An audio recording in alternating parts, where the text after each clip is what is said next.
want to take 1 minute and talk to everybody about this incredible building, if you have not been here, and the work that we do here, and tie it into our healthcare panel for today, and what brought me to Collaboratory.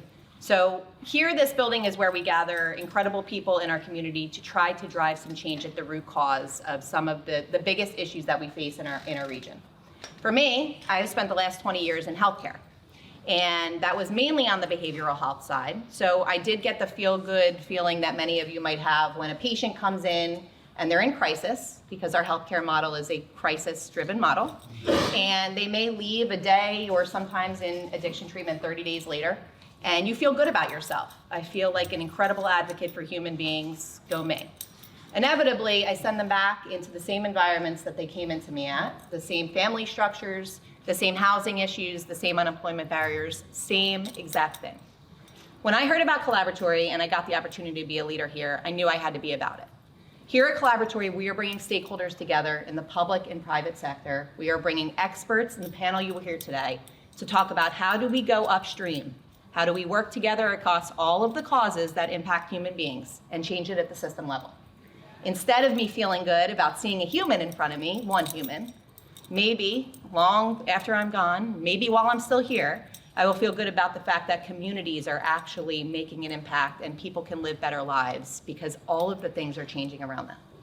That is the work we are doing here. I encourage you to ask more about it. It's not just a beautiful building in downtown. We get mistaken for that. It is a beautiful building in downtown. Hang out here. We'd love to have you. Coffee's great. But the work that's happening here is really where we're making the impact. Okay? Without any further ado, I want to bring up our panelists because I can talk for 10 hours, as you know. Okay, so we have a real treat in store in transformation in health today. There are some experts. They're incredible topics and conversations, and their experience is wonderful. So I hope you really enjoy it. Our first panelist is Kevin Crow. He's an expert on heart, brain coherence, and neuroplasticity. Want to clap individually?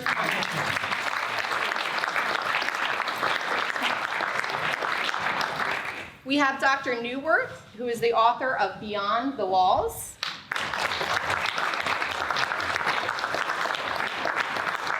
Dr. Weiss, who is the Chief Medical Officer for Blue Zones.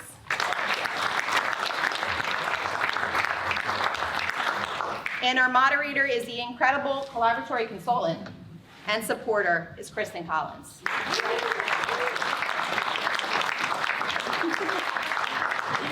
Thank you kindly. Welcome. In the year 2000, the CDC reported obesity in the United States was at 30.5%. In 2020, the CDC reported that obesity rose to 41.9%. CMS reported in 2022 that the cost of healthcare in the United States rose by 4.1% to $4.5 trillion. That is $13,493 per person in America, 17.3% of our gross domestic product. A number of years ago, the CEO of the Southwest Florida Community Foundation started connecting with the generosity of our community and the gifting that went on to solve for social issues, yet the sustainability and development goals of the United Nations was on the decline. And Sarah Owens said, you know what? I'm not sure we're doing it right. And the board of the Southwest Florida Community Foundation had the courage, had the boldness, had the insight to ask that question. So I applaud you for being here today to spend some time maybe reframing the conversation, rethinking the questions we're asking. So here we are at Collaboratory, partnering with the Edison Awards, and thank you both so very much for this opportunity. And if anyone is plugged into an explanation session of what is happening at Collaboratory, you may have heard these statistics. 44% of children in the United States were living below the poverty level, 200% below the poverty level pre-COVID. Imagine what that number is now.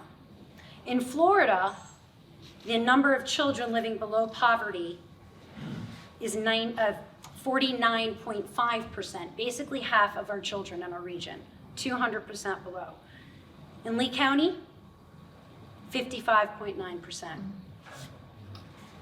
The suicide rate in the United States pre-COVID was 13 per 100,000 people. In Florida, that number was 14. And again, in Lee County, 16.9%. 17.9% of the United States was suffering from depression. In Florida, 16.5%, and in Lee County, 22.1%. Today, we're not here to talk about transforming our healthcare system. We don't sit in the seat to make that judgment. Today, we're here to support and inspire you to plugging in to transforming your own health. Sound good? Thank you for weathering the storm. Thank you for being here today. It is literally a dream come true to have these three gentlemen on this stage of the Light Bulb series. And they are truly transformers in health. And ironically, all four of us were very involved in healthcare and have chosen to step outside of those walls and to dive deeper into the transformation in health. So I promise you, when you depart here today with your umbrellas and head back out into the floods, our goal is that you are inspired and have actionable steps that you can take to transform your health, because it's through your embodiment, not trying to convince everybody else, but through your embodiment, that we as a collective will transform health. So with that, my fellow disruptors, Dr. Weiss, I'd love to start with you, please. If you could give a little bit of your background in healthcare and what inspired you to step outside of healthcare to create transformation in health. Thank you very much, and particularly thank you to everyone coming here for the interest in this subject. Those statistics we just heard are startling, and even though many of us have heard them before, it's still startling every time we hear them. Also, like to thank Studio Plus for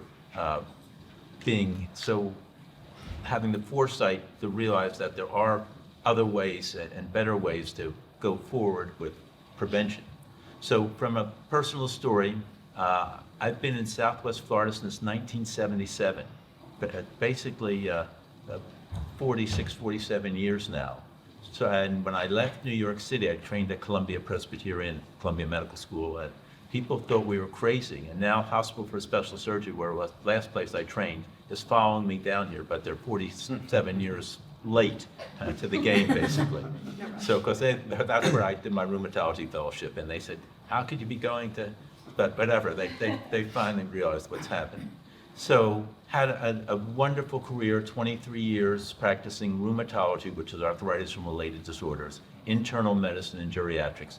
And for a long time, I was triple board certified and all that. But the one commonality was that I was doing things one at a time, and the people I helped, and I couldn't help everybody, but they kept coming back with the same diseases, the same problems, and it was just a recurrent, it's like there's an old parable about throwing starfish back in the sea. A person's walking on the beach, they throw a star, and somebody comes along and says, we're not helping anybody. Well, we're helping one person at a time. But you just wonder, so that's really retail. So then got involved with the NCH healthcare system back in 2000 through about 2019, and had a wonderful experience. And we were very good, and they still are excellent at taking care of open heart surgery and hip replacements and sickness of all types. But it was the same people coming in over and over and over again. People with diabetes, 80% of disease, even with those statistics, is avoidable. 20% just bad luck. We have a war on cancer, basically, which is a wonderful thing. But if we just got rid of the tobacco companies, we'd win the war. Because 90% of lung cancer is tobacco related. 10% is just bad luck. So you can't get rid of the 10% or the 20% that's going to happen, but the rest you can.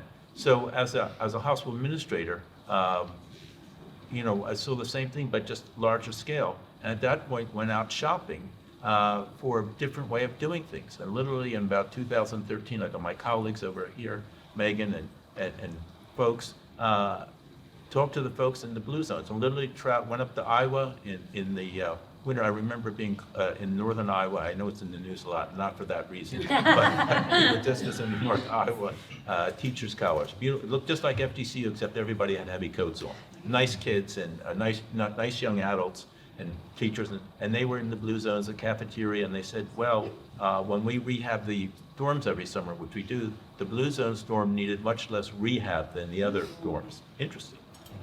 Went out west to the beach cities just south of LA, feet on the ground, and I typically would get there before the scheduled visit and just go around and talk to people and just see what was happening. Sort of a little, not stealth work, but just, and they all had the same great experience. So at that point, we invited the Blue Zones folks to come to Southwest Florida.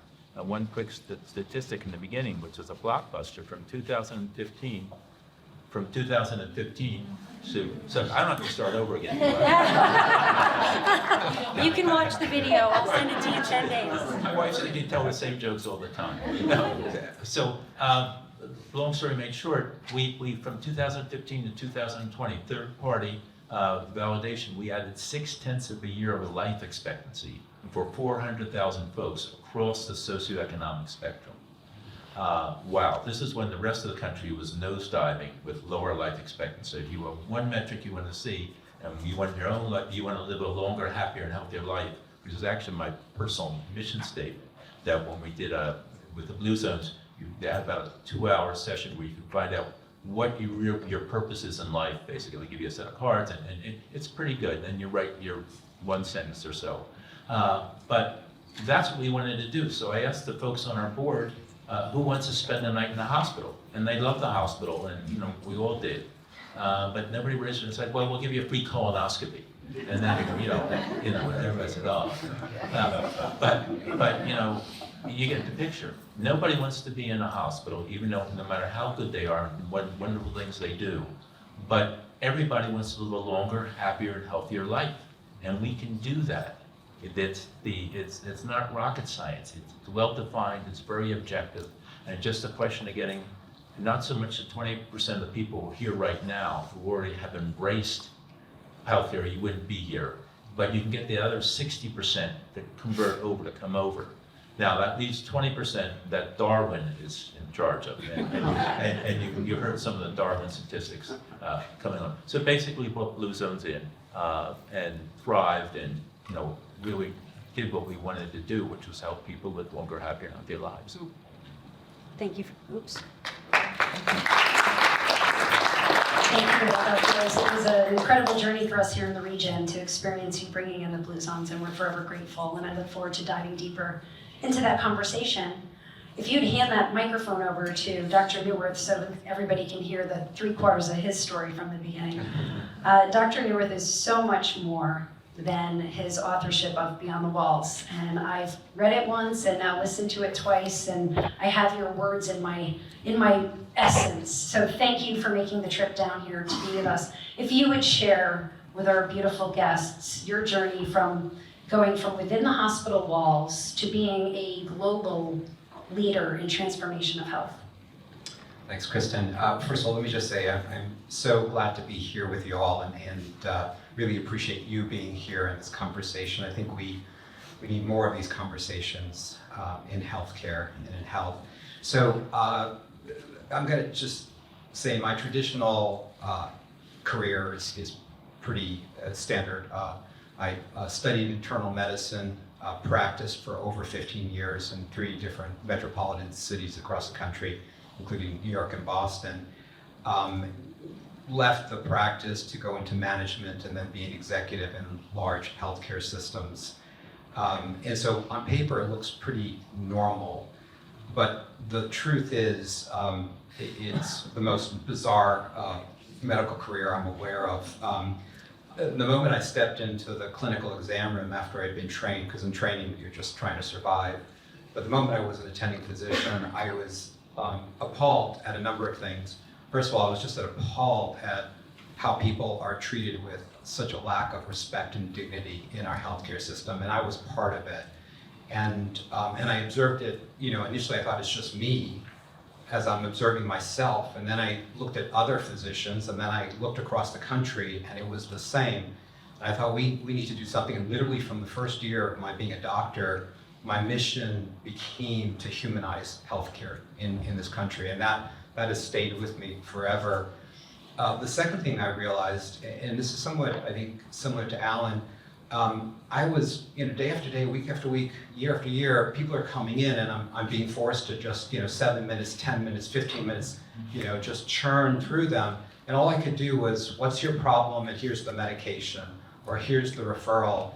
And I began to feel really empty inside. I began to feel, this is not what I signed up for. I really want to create health, not just solve a manifestation of illness and the sequelae of largely what Alan said could be prevented. And so the job became very, very frustrating on top of it. And so I became, although again on paper you would say, oh, you're a manager, you're a director, you're an executive, you're a chief medical officer, that's what you are. Well, what I was actually a heretic. I was actually innovating silently. I was doing something called human-centered design before most people knew what that was. I was doing video ethnography, literally following my patients with a camera into their homes after they were discharged from a hospital to understand what that experience was, because no one seemed to understand their experience. So I was doing this as I had these titles and these roles. It was sort of a dual existence. And then introducing all kinds of programs through that, again, to humanize healthcare delivery and to really move beyond healthcare to health, and even beyond that to a meaningful life for myself and my patients and my colleagues. And I could say more about that because I think that's really important and pivotal in healthcare. And then about 10 years ago, exactly 10 years ago, 3 things happened to me in succession which completely changed my life, and I had to get off the track I was on. The first was that my mother had a total hip replacement in an amazing hospital in North Jersey where I grew up, and phenomenal doctors trained at Columbia, phenomenal nurses from phenomenal teams, and she didn't leave the hospital alive. And despite the fact that I'm a doctor, my brother's a doctor, my sister works at Kaiser Permanente doing care transformation. Despite that, we couldn't save my mother. And I personally live with that, not only with the loss, but that sense of could I have done something to save her life over the course of many, many weeks while she was suffering in the ICU. And so that happened, and I thought to myself, oh my God. And then I realized, though, this isn't just happening because I've been studying this for years. This isn't just happened to me and my family. We know that every single day, somewhere between 500 to 1,000 families lose a loved one in our healthcare system from preventable, I'm not talking about causes that can't be prevented, preventable causes.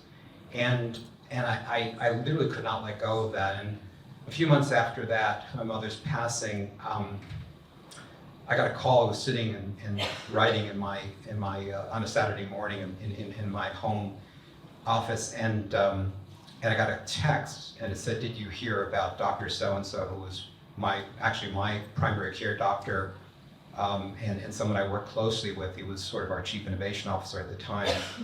And that week, after seeing patients from Monday through Friday, he got into his car, went to a park, pulled a gun out of his compartment and shot himself in the head. And again, that wasn't an isolated incident because I knew the statistics and the worsening statistics of how many doctors and nurses take their lives, more than any other profession. And that's not about the individuals. when it gets to be where we are today, where 50-60% of doctors are burned out and demoralized, that's not the individuals. That's a system that is doing that to them and their patients and their colleagues.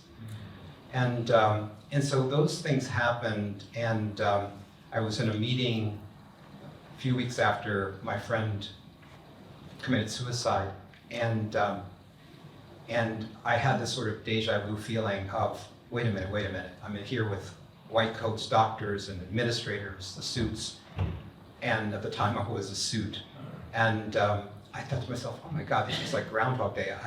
We talked about this problem 3 years ago, and it's the same problem and the same solutions that are being generated, and then I was like feeling a little nauseous about that, and then I realized, oh my God, I was in the same exact meeting 10 years ago in a different city with a different set of suits and white coats in a different system. And in that moment, I snapped. And I just said, I can't do this anymore. And so what was I gonna do? And I did something which was unusual. And it was out of pure desperation and pure selfish need. I started to identify people around the country who were divergents, who were positively deviating. It's a method which I didn't realize at the time that I was doing. It's called positive deviance. And I looked for these people who were different but successful. It wasn't just that they were by chance, they were radically transforming healthcare. And I did something strange. I pulled out my phone and I called them up and I said, do you mind if I record our conversation? And I would interview them, in-depth interviews, trying to figure out not only what they were doing, but how they were thinking and who they were as people. I started that 10 years ago. And I recorded these things, and then I would transcribe. It's amazing what the cell phone could do. You literally hit a couple of buttons and you have a transcript of that. And I would sit there and I would study those dialogues. Literally, my wife thought I was going insane. It was sort of like a crazy, beautiful mind. I was sitting there connecting the dots, starting to look for the commonalities, the similarities, the patterns. And two things happened within 2 years. People were calling me up and asking me for these audio files. And finally I said, I can't do this. I can't email audio files every day, all day long. And finally a physician who you may recognize his name, Atul Gawande, called me up. And he said, Zeev, I heard about your audio files, these interviews. I'm writing something for the New Yorker. Can you send me your audio files? I just said Atul, whom I knew from Boston remotely. I said, I'm tired of doing this. I'll gladly send them to you, but And he said, well, why don't you launch a podcast? Now, this was 8 years ago or 9 years ago. Podcasts were not what they are now. And I stupidly said to Dr. Atul Gawande, I said, what's a podcast? And he reverted into his surgeon mode, and he said, look it up, and he hung the phone up on me. The second thing that happened was I tried to write an article, and I'm a terrible writer. And I ended up with about 300 sheets on my desk, and my wife was brilliant. She's a physician and just unbelievably brilliant, infectious disease doctor. She walked in one day and she said, that looks like a book. And I was just like, oh, I can't write an article, but maybe I can write a book. And so my first book, Reframing Healthcare, it was published in 2019. I distilled the patterns. It was almost like a playbook these innovators were using, and it was plain as day. In fact, I was interviewing someone, it was about 2 years into it. I just said, I was so exasperated, I said, oh my God, you're all the same. It was like, and I'm literally saying this to the person I'm interviewing. I said, you're all the same. He said, what are you talking about? I said, it's like someone handed you a playbook that I didn't get. And he turned to me and he said, well, can you write it down? And I said, yes. And so that's what I did. And using examples, and then I continued to interview. I've now had hundreds and hundreds of these interviews. I've posted about 160 on the podcast. And the second book emerged from, where the first book was about the how, the second book was the what, and it's basically a 3-part strategy that I distilled from these hundreds and hundreds of real life interviews with people who are literally doing what the rest of us want our healthcare system to do, which is to transform into a humanizing, healthful force. And I distilled it into a 3-part strategy, which is hard to believe that, it takes a little bit of arrogance to say that, but I think it is the three-part strategy that the healthcare system has to follow. And I, again, illustrated with story after story after story, example after example, not things that will come, things that already exist that most of us are unaware of. Healthcare delivery approaches. I'm working on a third book, which is one of the reasons I'm here, because I'm hoping to meet people and to learn more, people sitting next to me here in particular, but you all as well in the Collaboratory. But the third book is not going to be about the how or the what. It's going to be about the why. It's going to be, whereas the first book was about transposition of thinking, the second book was about transforming what we do. The third book, and I didn't know I was writing a trilogy, but the third book, I knew it before I stepped on the stage, but I'm saying, I didn't just make it up. But the third book is about transcendence. And we need to, and in fact, I think the title Beyond the Walls, and we were just talking about this, the title Beyond the Walls is sort of a presaging this notion of, it's not about outside or inside, it's about transcending, getting beyond those walls. Thank you, Dr. Moore. Amazing. We do have a couple copies of Beyond the Walls outside, so afterwards, if you'd like to purchase and connect, you're welcome to. Transcendence is the ideal segue to Kevin Crowe.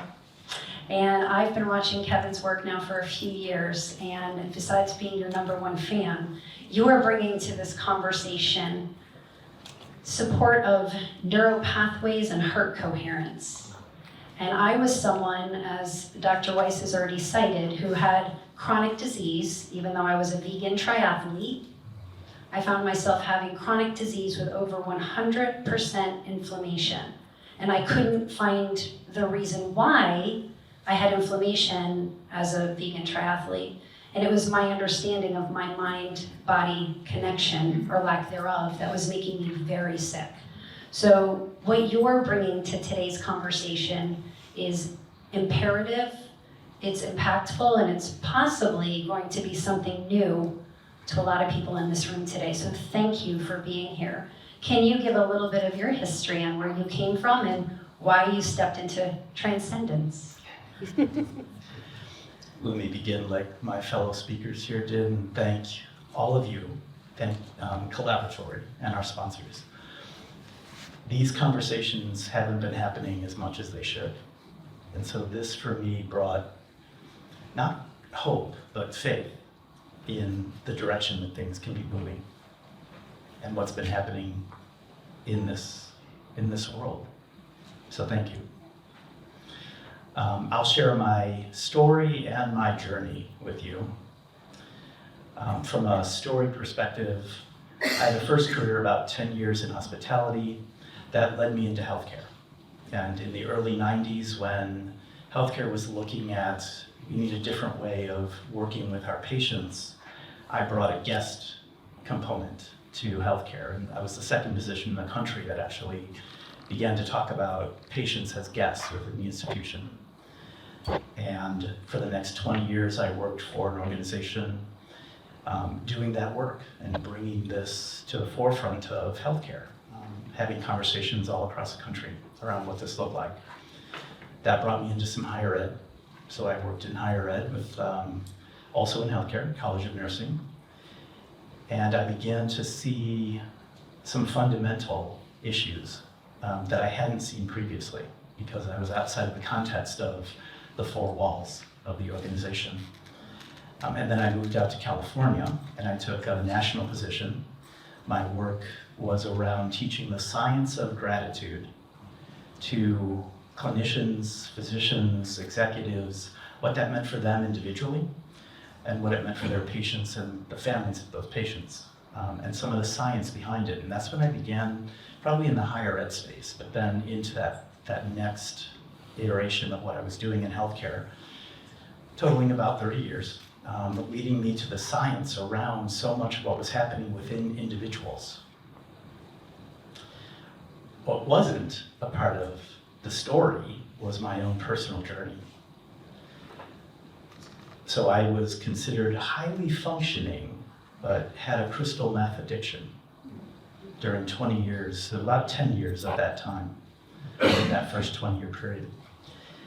And what I hadn't figured out for myself was I had gotten into healthcare to make a difference, and suddenly I found myself in that position of having a street-oriented drug that was a part of my everyday life. And so one day I just woke up, I decided I can't do this anymore, and I tried to end my life unsuccessfully.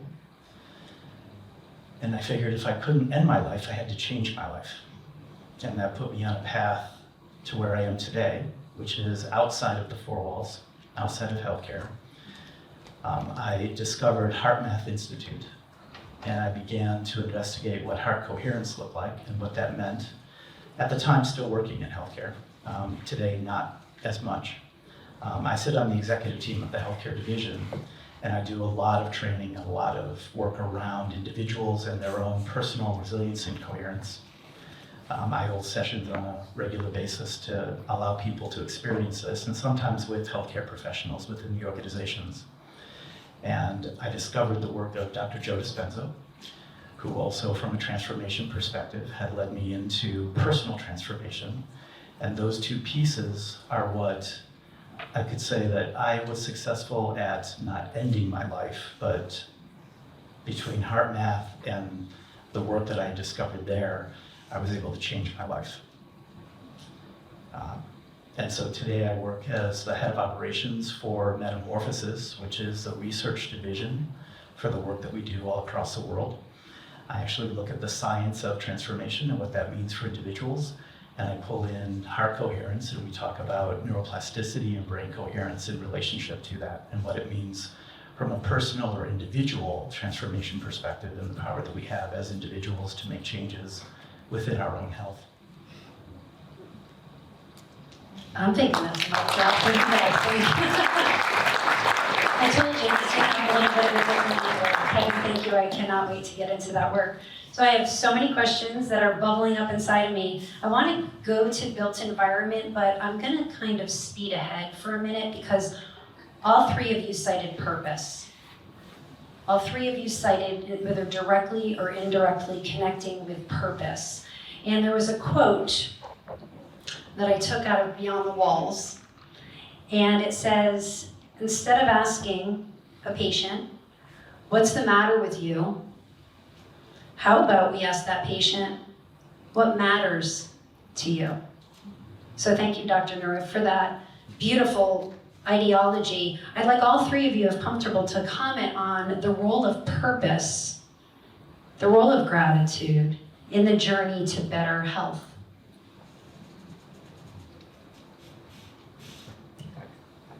So the source for that question, and it's not just a question, it's actually being deployed across the country in the VA system. So they've been studying whole health for 20 years. And so I've interviewed their clinical and administrative leadership repeatedly about their whole health movement. I have a whole chapter in the book about it. And they were very, very focused. Now, it does include other helpful things, sleep and nutrition and physical activity, relationship. So it encompasses helpful factors, you know, I think a la Blue Zones. But at the heart of it is a sense of purpose and meaning. And what I learned from the discussions with the researchers and clinicians in the whole health deployment, because they're actually deploying it. It's embedded in their electronic medical record system. That question is in their electronic medical record system. And the second question they ask is, there are two questions, but they're shorthand. What matters to you right now in your life? What's the most important thing to you? And what's one thing you can do to move closer to that? That's the distillation of a much larger system. You could actually go online and you could actually see all of this on their website, the Whole Health, in the VA, va.gov/whole health. And what they discovered and what they taught me is that there's actually a science around purpose and meaning. Now, we know this for years. You know, the classic book, Man's Search for Meaning, where this physician, a psychiatrist in World War II in Austria, was interned in a concentration camp in the most horrendous, frightful conditions one could imagine. And through that experience, what he saw was that the people who survived those death camps in Germany in World War II were not the strongest or the brightest or the most clever or the most shrewd or the best looking, none of that. The people who survived were people who could connect to a purpose and hold on to that purpose. Now, since that time, it wasn't the only one who's written about it, but he created a whole logotherapy, a whole therapy school built on purpose and meaning. But since that time, over the past few decades, there's actually been a real science and research on purpose and meaning. It shows that people who can have a sense of purpose, and this doesn't, purpose isn't something that just happens to you. You have to create it, you have to work on it, and you have to maintain it, and you have to live it, right? But people who can do that actually die less. So like if you look at a year out, 2 years out, you see that the people who have purpose and meaning are the people who survive. And despite whatever else is going on in their lives. And so anyway, they took that and they actually created this whole health movement and the VA around it, where they're actually now asking people questions about that. It is something that I've not only studied, and I think this is really important, and I'll end with this, but I think it's important not just to read about, talk about, and this maybe we'll get to this issue of health, and one of the things I've learned is you have to live it. And so one of the things that I've done over the past 2 or 3 years, very, very intentionally, and I could give you numerous examples, but in my work and my job, in fact, I just had a session with some coworkers where we literally drafted up, we're gonna have a group purpose here and a sense of meaning, and they were like, where are you coming from? And where I'm coming from is that, for the past 2 years or so, I've thought intentionally on a weekly, if not sometimes daily basis, on what is the purpose of my life, and is what I am doing actually manifesting that or not? Am I being distracted from my purpose, or am I living my purpose and even expanding my purpose? And I think that is probably the single most important thing. I had a CEO, a cardiologist, who was a CEO of a large provider group I worked in Boston, and he was a maniac in terms of physical activity. Didn't matter what meetings were happening, didn't matter where we were across the country, he would make sure he ran or worked out every single day. And one day I just said to him, why? And he said one word: integrity. He said, how can I, as a cardiologist, tell my patients to lose weight, to do physical activity, to take their appropriate medications, to take care of themselves? How can I do that if I'm not living it? Where's the integrity in that? And so I think for me, that's what purpose is about. Beautiful, thank you. Dr. Weiss. So purpose, worthwhile work, and make a difference. I've used those 3 phrases with a multitude of people, particularly young people. So in your life, you have to have purpose. The people who do think they can live to be 90 are much more likely to live to be 90. Now, from 90 to 100, you need good genes. You can't change it. So far, you can't change your genes. But having that purpose, worthwhile work, and making a difference is mission critical for anyone. And it doesn't matter whether you get paid for your work or not. Volunteers also have purpose, and they live longer and better than everyone else. And your examples just now are the cardiologist, the integrity. That all fits in. And purpose is one of the 9 principles of the BMZ. Yeah, very important one. So, Can you dive a little bit deeper into that? Has anybody here seen the new 4-part series on Netflix about blue zones? If you haven't seen it, I would advise you to watch it. It's fantastic. But that was where I was really connecting with the theme of purpose amongst the blue zones. So that's been viewed by the Netflix folks that by 35 million people already, and still there have lived to be 100. And basically, if you're purposeless, if you're aimless, if you don't know where you're going, any road will take you there. But that's not really what you want to have in your life. But having a goal, having a reasonable reason to get up every day, be engaged, to stay healthy yourself, to spread your health. The other thing is that people who are purposeful hang around other people who are purposeful. So if we went through this room right now and anonymously or everybody write down the purpose, we're at 100%, okay? I just have that feeling. The purposeless people sadly get distracted and have these tragedies, whether the three horrible things that are happening in America today, be it drug addiction, the opioid crisis, suicide crisis, and alcoholism. Those typically at times in their lives. Now, fortunately, they're all rehabilitatable, but that's really where we should be moving long term, along with other things. And the other thing about purpose is you have to have some work-life balance also. So it's okay to relax. It's wonderful to be with your family. So some of the other Blue Zones principles that are very important are having friends. It used to be in this country, people had about more than 3 friends. We're now down to 1.5 friends. COVID had a horrible effect on everyone, but particularly the younger children who didn't get to socialize for the period of time, for a couple of years when they were in elementary school or middle school. And that is very disabling, and no one knows quite yet what the results of that epidemic are going to be. Short term, we know the mortality and all the medical stuff, but the psychological effect on various times of development.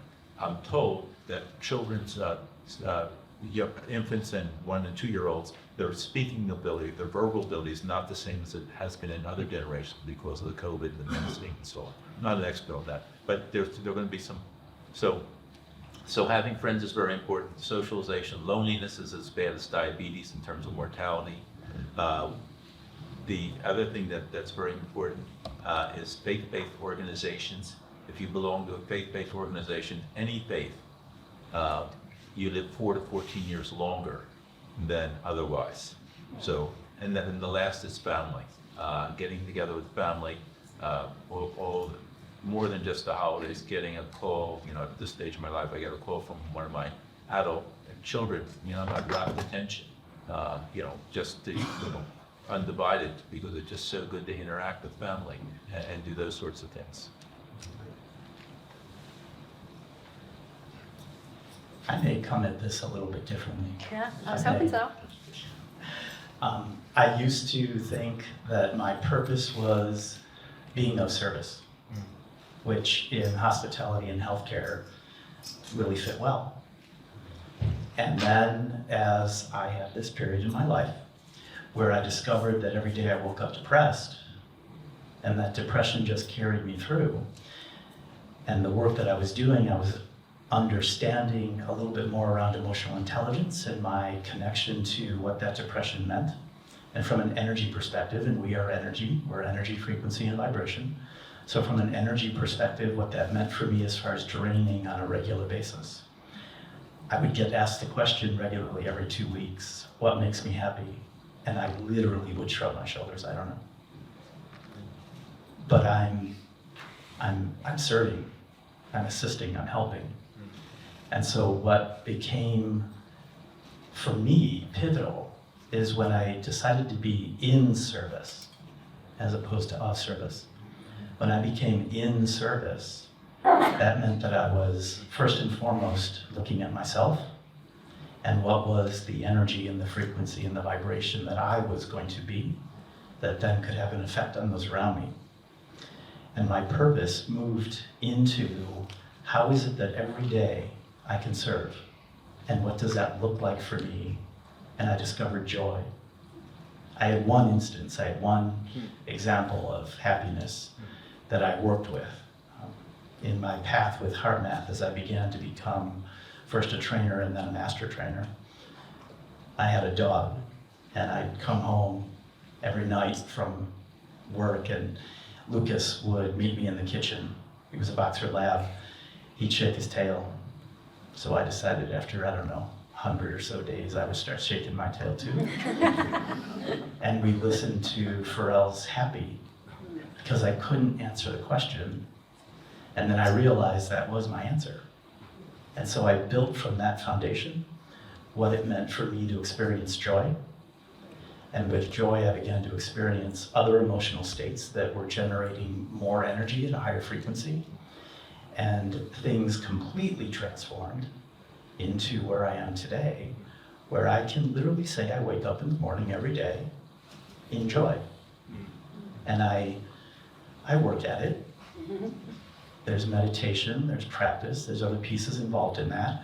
But what it's done for me is create a situation where now people are coming to me to have conversations around how are you different? And what is it about what you do that I can do to experience this difference?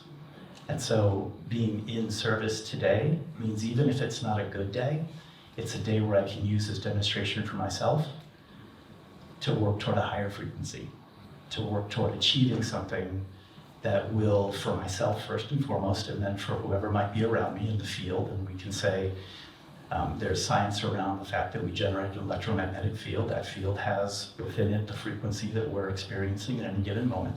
Other people will experience that field right now sitting next to each other as we are here. We're generating a field. And so that field can be experienced by all. And the social aspect of that, which I can get into in a little while, the social coherence component of that, will have an effect in a larger scale, beyond the individuals, beyond who you're sitting next to, beyond the room, and actually affect the planet. And we have measurements of that. So there's my answer for you. Kristen, do you mind if so one of the things, and I just want to give Kristen some real credit here, and we were huddling about you before when you were out of the room talking about you and how grateful we are for you bringing us together, so thank you. But you did something when we were prepping for this over the last few weeks. Kristen would ask me questions and I would talk about healthcare, and then Kristen said, no, I want you to talk about health. That's what we're going to focus on, health, not healthcare, health. And it's kind of crazy, but I think these conversations have, like you say, the fields that have impacts on you that you don't understand.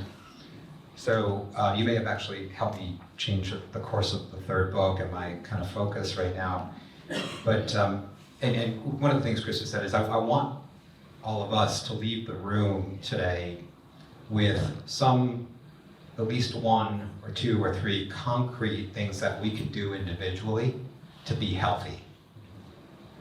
So I'm going to jump ahead if you don't mind, because and I want to be very careful here, so I'm putting this out as something to be just discussed or looked at or whatnot. But I think what you just shared with us is, for me, actually a helpful activity which I have not heard anyone really call out. And I think your story kind of, and so I'm testing it out. It made me think about this, and I don't want to impose, but one of the things, whether it's meditation, and I actually am a big fan of Dr. Dispenza, and I actually do his meditations. I'm a big fan of the Blue Zones that have been following them and working with them for years, actually trying to promote their work and actually trying to live some of the factors. But underneath all of this, there's a helpful activity which I don't think any of us recognize enough. And there are a lot of things that distract us from this healthful activity. And I'm beginning to think it is sort of the channel through which a lot of other things we do actually tries to drive us to. And that healthful activity is listening to yourself. Listening to yourself. And it's, whether, I think whether, when you sit in meditation, you're, and I do, and I hate it. Because I can't go, and think about all the distractors. So, and this is another point I just want to share with you, which I'm realizing more and more, that the world around us, the environment around us, does not conspire to help us be healthful. It actually does the opposite. So there are so many things, and it didn't used to be that way. It used to be that we were bored a lot of the time. And that boredom actually allowed us, it forced us to listen to ourselves. If you're doing manual labor, and I've done manual labor in the past, it's mindless work, except for the fact that all you can do is listen to yourself and your own thoughts. It's a meditation. If you have to walk, to get to school or to work, it's mindless except for the fact that you have to listen to yourself. If you don't have Facebook, or LinkedIn or TikTok or Instagram, you have to listen to yourself. If you don't have movies on demand 24/7, thousands and thousands of them on a Friday or Saturday or Sunday night, you have to listen to yourself. Even reading, which again, I think so few of us do or have the time to do, even reading forces you to stop and listen to yourself because you're thinking as you're reading, you're in a dialogue with the author.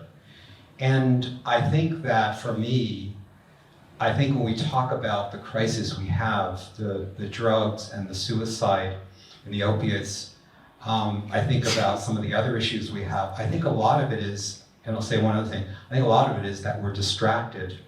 We aren't forced anymore. We aren't allowed, we aren't enabled, we aren't empowered to listen to ourselves. And I could say a lot more about listening to yourself, and that's what I'm thinking about more and more.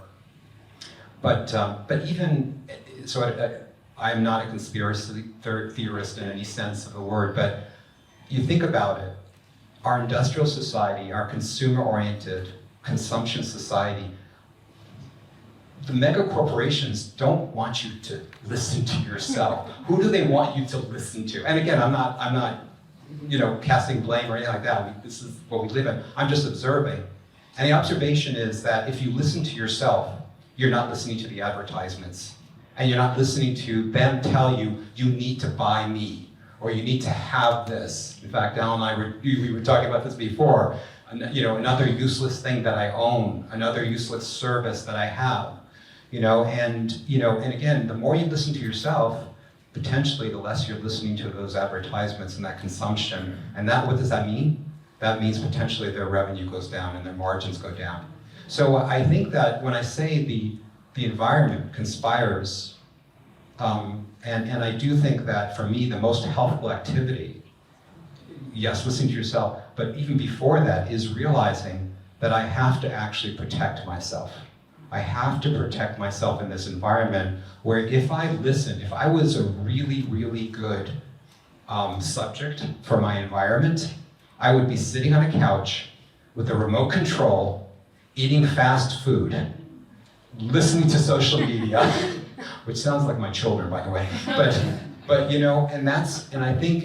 think the most helpful thing is realizing what we live in. And it is, by the way, why my colleagues here, what they're doing is so important. Blue zones is a way to cocoon yourself from that environment. Now, I think that meditation is another way to cocoon yourself. It's another way to protect yourself so you can actually do those helpful things.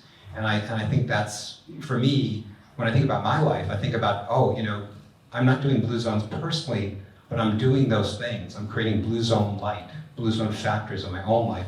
And I see that in some of my colleagues. I imagine if we went around the room right now, each one of you could give an example of how you're protecting yourself, you're cocooning yourself, you're forcing yourself to be healthful in probably a number of different ways. Love that reflection. And what you're both speaking to is that search for meaning or joy or satiation from outside of yourself.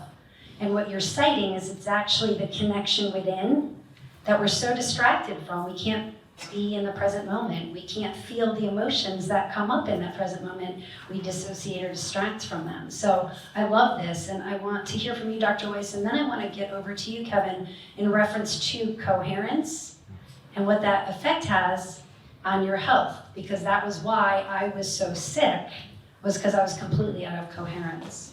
But first, Dr. Weiss. So The Chaos Machine, it's a good book, and it just talks about how we get addicted to the screen. So you wonder what's going to happen to the newest generation, kids today. Their parents are busy, they give them a screen. You know the rest of the story. So let's just see how folks grow up that way. Yeah, good one. There's a lot in the space of coherence. Some research has been done in this arena. If you take two individuals and you put them on a platform like this and you have them look at a mountain and you have them estimate the degree or the pitch that climb or the incline is going to be, you have them do that estimation first, then you put a backpack on them that's about 25 pounds, and you have them estimate it again, and oftentimes that pitch increases based on what they're observing. If you have them do that a third time with someone that they have a relationship with, a partner, a colleague, a close friend, 79% of the time, the incline will decrease below the first estimate. The power of social coherence and relationship is such that we view the challenges ahead of us from a perspective of achievable with less difficulty when we're doing so together. And to your point, what's been happening is that based on the events that we've experienced over the last 5+ years, we've become less social. We've become less engaged with each other. The 1.5 friends, in some cases, isn't even that, based on where people were in their experience of relationship and what it is today. Social coherence, because we have an opportunity together to have shared values and shared space, increases one's ability, I chose the word faith earlier, to have faith in what an outcome may potentially be. So from the perspective of taking a look at how we engage with others, and I mentioned frequency. From a frequency perspective, one of the highest frequencies that we can embody is authenticity. And when we are authentic with those around us, when we're vulnerable, we allow ourselves to be in integrity in those relationships, it exponentially increases our ability to go beyond the challenges and actually begin to create in ways that we couldn't previously foresee, which is one of the reasons why I think this institution, Collaboratory, is so special, because I don't think that exists in a lot of places. And it may not be the exact words, but it's part of what's entwined in what's happening here. Yes. Yeah, I was thinking the same thing, Kevin. That this is a celebration and an offering and an invitation to come together, to convene, to get to that root of our entangled social issues. So thank you for that. That was a beautiful reflection. Built environment, how does that affect our health? Dr. Weiss, if you'll comment on that, I think you're one of the experts in built environment and how that affects us individually and as a society. Where you live, where you live matters.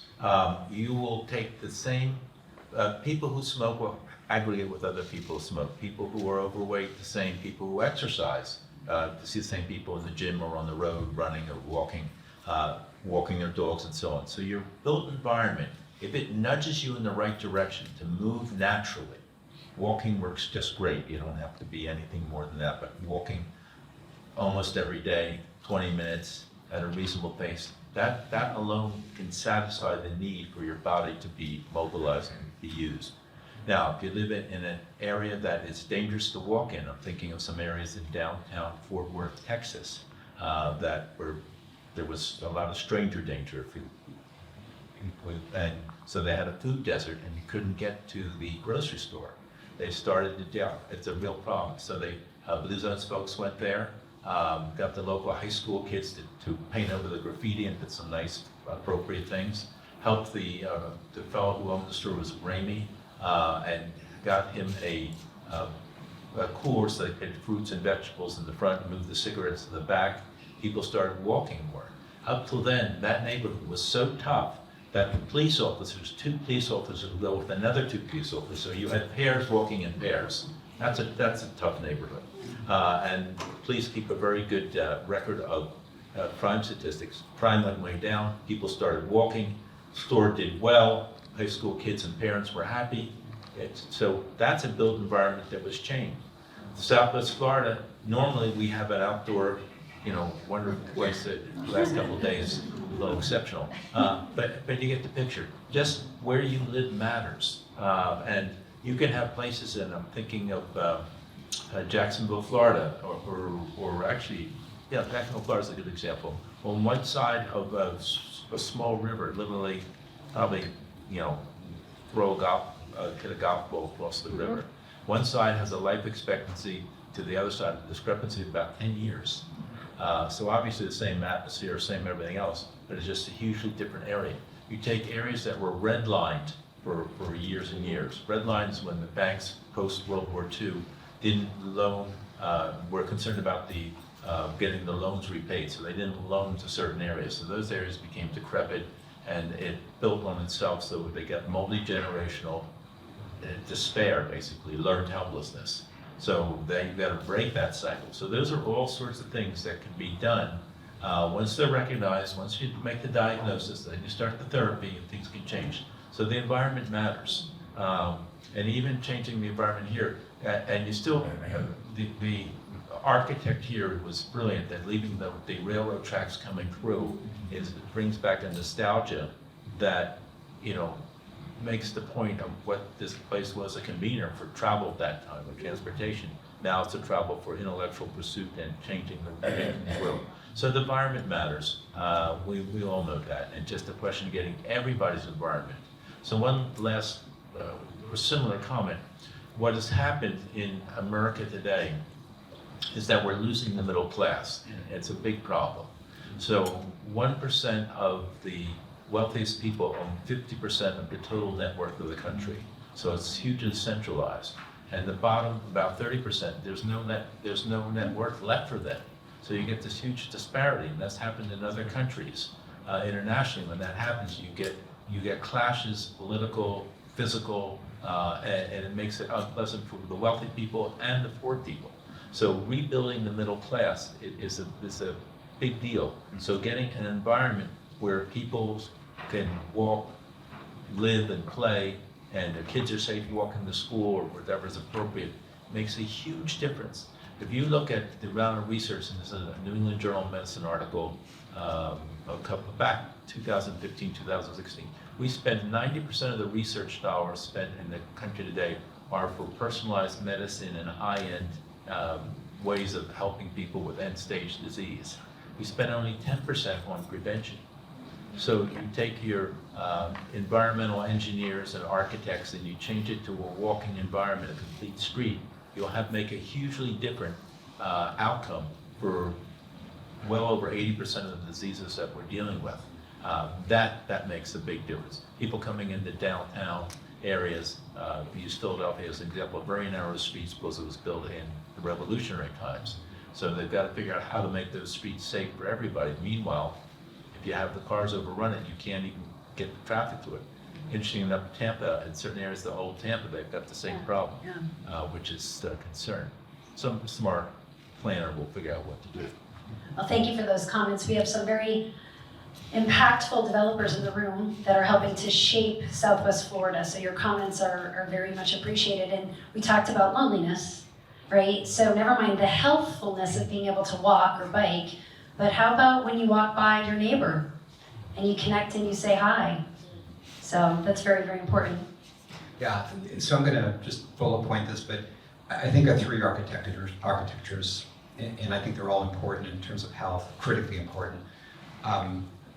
One is the physical architecture, and to that point, I remember interviewing Dan Ariely, who's one of the greatest behavioral economists of our time, written multiple best-selling books, and he was a professor at Duke at the time, and I said, what's the one biggest factor in healthy behavior change? He didn't even stop to think. He just said, architecture, your environment, the physical state of what's around you, whether it's safe to walk outside, do you have windows in the building, et cetera. That's he just flat out, that is the single most powerful behavioral change, healthful thing you could do is change the physical environment, physical architecture. The second is psychological architecture. Now, I talked about social media before, the vast majority of the folks who created the social media, Facebook and others, the vast majority of them took one course at Stanford. And that course was taught by a professor named B.J. Fogg. And B.J. was a psychology professor, but then he shifted in technology, became the psychology technologist. He made up this field. And he taught this course where he taught the founders, literally, of all the largest social media companies, including the Googles, et cetera. He taught them how to insert psychological architecture into the technology. And they'll freely admit this. They talk about it publicly. Oh yeah, of course I took BJ's course. Where else would I have learned how to do this?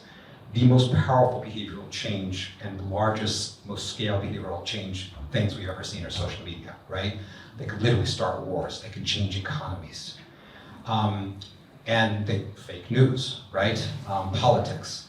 So this psychological architecture is important. It's important, and if you actually think about it for a moment, and think about when you listen to athletes talk, high-performing athletes, when you listen to high performers of any musicians, actors, when you listen to them talk, what do they talk about in terms of their art? They talk about the psychological architecture, what you have to do in your mind, what you have to build in order to sustain what you're doing to be that high performer. So physical architecture, psychological, and the final one is something I learned from a professor from Harvard, his name is Christakis.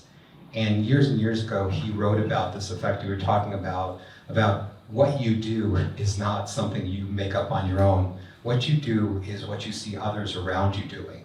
And so if you smoke, chances are that you have a first or second or even third degree acquaintance that smokes. If you drink, same thing. If you go to the gym, it's likely that the people around you, that's where you pick that up from. And there's this is decades of scientific research to show that it is one of the most powerful, and so this I would call relational architecture. So the physical architecture, and again, you can go home and you can actually, again, do something about that. The psychological architecture, and I'll give you one example just to end this. And third, the relational architecture, which again, you can go, if I want to go work out, what do I do? And literally, I'm not kidding you, what do? I go to my friends or their friends, or, who actually work out. I do CrossFit now. The only reason I'm doing, I hate it. I hate it almost as much as I hate meditation. I literally, every morning I wake up and there's the same voice in me that says, don't do that again, don't go to that building. And I go, and I do it because I had a third degree friend, not even my friend, not even his friend, but his friend's friend, who was a crazy CrossFit and convinced me at a party to start CrossFit. That's the power of the relational architecture.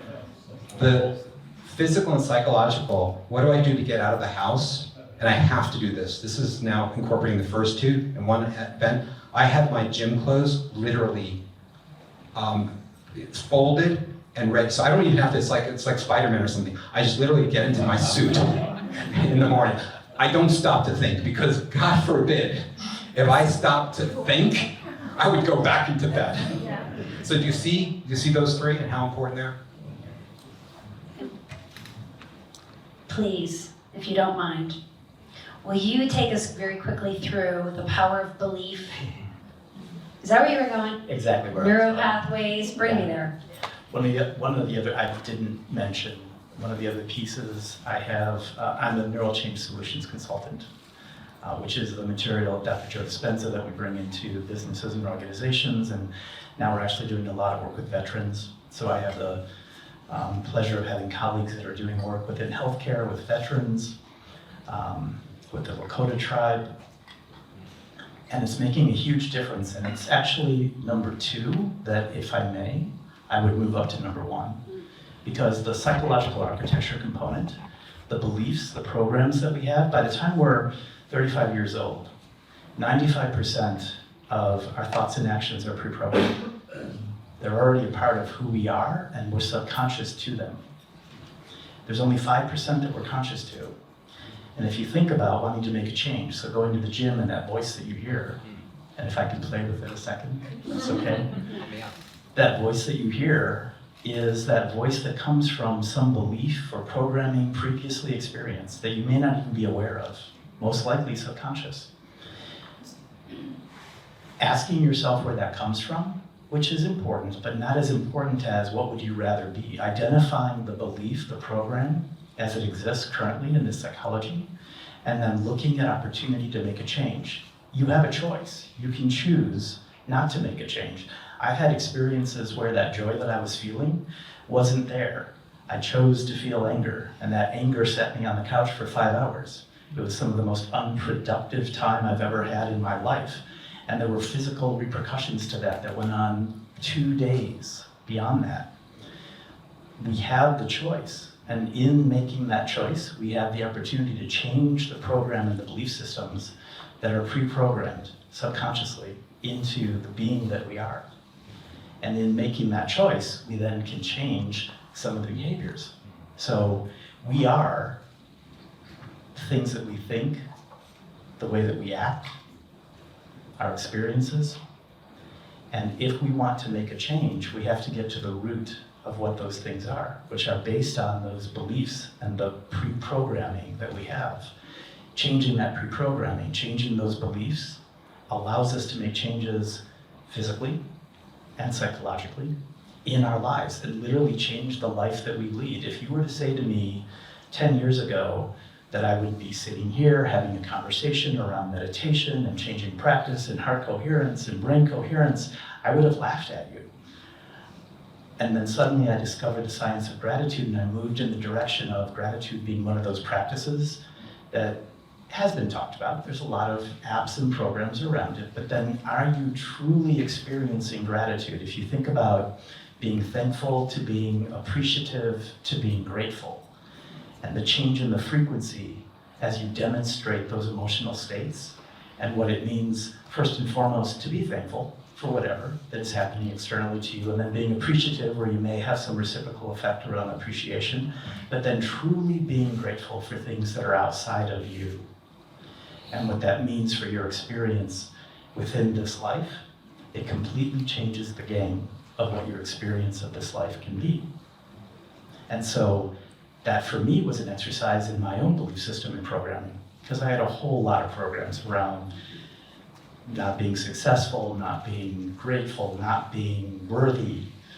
And all of those were opportunity for me to take a look at how do I change the way in which I think about these things. And based on my making those changes, now I wake up every day and having the experience that I couldn't have dreamed of in regard to what I do and who I get to work with and the people that I talk to, including some of the research that I get to do in regard to individuals and these belief systems, the programs, and how we as individuals can make changes to them. Yeah, so we've just come full circle, and I'm very sad that we're coming to the end of this hour and a half together. I'd like you to comment on reframing. Kevin, can you repeat the stat for me? And I want all of you to comment on reframing. Repeat the stat for me, please, on how much of our experience is based on our subconscious mind. By the time we're 35 years old, 95% of what we think and act is subconsciously programmed. So as an individual takeaway for this afternoon, maybe we think about, in my reality, in my experience in my life, 95% of what I'm choosing to experience is based on subconscious thinking that was created before I was 35. Is that not an opening? So I was making myself sick, okay, by being in constant fight or flight from pathways of thinking that were established in my youth. So I was eating great, I lived in the right zip code, I was working out, I had a great job, I had great friends, I had a beautiful marriage, and I was severely sick, and no one could diagnose me. And I discovered that it was my mind that was blowing up my autoimmune system. I was in perpetual fight or flight. So one takeaway as an individual for your health is, do you know your purpose? Are you looking at what your truth is? Do you want to take a moment and meditate and maybe have a new thought? So we're inviting you at Collaboratory in partnership with Edison Awards to disrupt your pattern of thinking. And as a community, instead of me coming up here in 5 years reading stats that are continuing on the decline, after we're spending tens of millions of dollars donating to try to solve for them. We're inviting you into a conversation about reframing. Are we asking the right questions, right? How are we looking at things? So unfortunately, I would like us to close, because I have so many more questions I want to ask you, but I'd like us to close with the opportunity to look at how can we look at things different, either as an individual, as a region, or as a globe.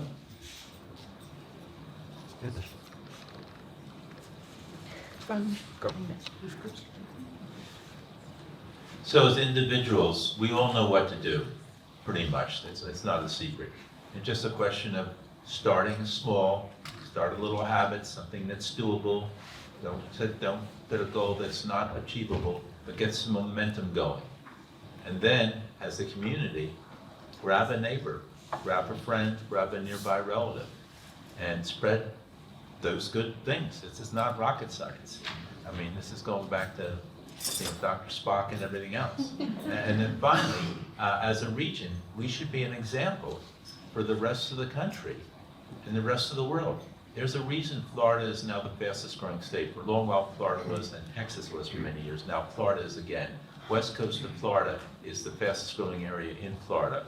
I think we have about 4,000 people a day moving to Florida. It's remarkable. But why not be an example for the rest of the country? And our country can and should be an example for the rest of the world. Oh, it's done. Yeah, I'm gonna, I guess, repeat myself here, but I think the most, for me right now, where I am, the most helpful thing is trying to figure out how to protect myself and find time each day to listen to myself.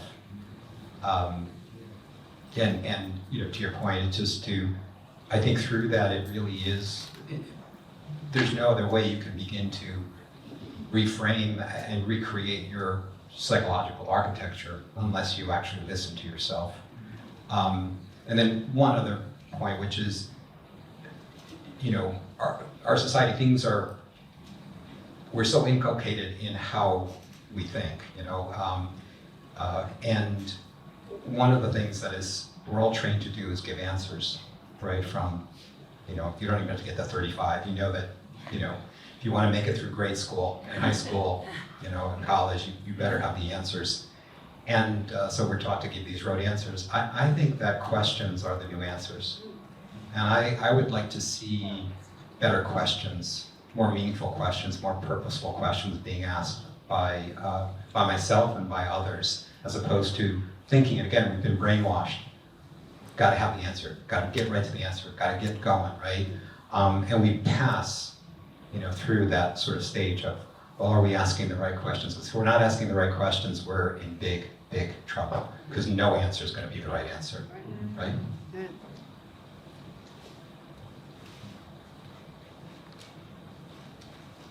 I would say be present. Depression comes from our reviewing our history or the history. Anxiety comes from our taking that history and applying it to the future. But when we're present, it gives us the opportunity to do exactly what you're talking about in reflection and identify a different way, make a different choice, have a different experience, and then feel something differently. So that would be my piece. Beautiful. Thank you for weathering the storm to be here today. Thank you to the Edison Awards and Collaboratory for hosting this delicious conversation. Thank you to Studio Plus. But most importantly, thank you guys for taking a couple hours out of this rainy afternoon to connect with yourselves. And I'm excited to say that we are able to support your journey to rewiring your subconscious thinking to have whatever experience it is that you would like to have by reprogramming those neural pathways, coming together in a shared community. We talked here tonight about shared community. And if you surround yourself with smokers who don't work out, that's what you're gonna do, right? Or if you create a new behavior by connecting with your third removed workout buddy and laying out your clothes, eventually you're going to create that new reality for yourself, that new healthful choice. So for the next hour out in the lobby, we have a couple opportunities for you to support you on your journey. We have the opportunity, you can continue your conversation with Dr. Weiss at the Blue Zones table, and thank you Blue Zones team for being here today. We can celebrate innovation and disruption at the Edison Awards table, so feel free to stop by there. We have a couple dozen books that we brought in beyond the walls with Dr. Neuwirth. You can head to his table and connect with him. You can connect with Kevin, who will be at the root cause healing table, where we get into the neurology and heart coherence changes that we can make and support your journey to that. And we also have the Collaboratory table, which invites you to plug in to our health and wellness movement. We've got the team from the Health Coalition, and many of you here today are already involved, but you're all invited. Please take this information and share it with others as well. In about 10 days, you will get a copy of this video that we've recorded. I know, right? Isn't that exciting? Thank you, Frank, for clapping.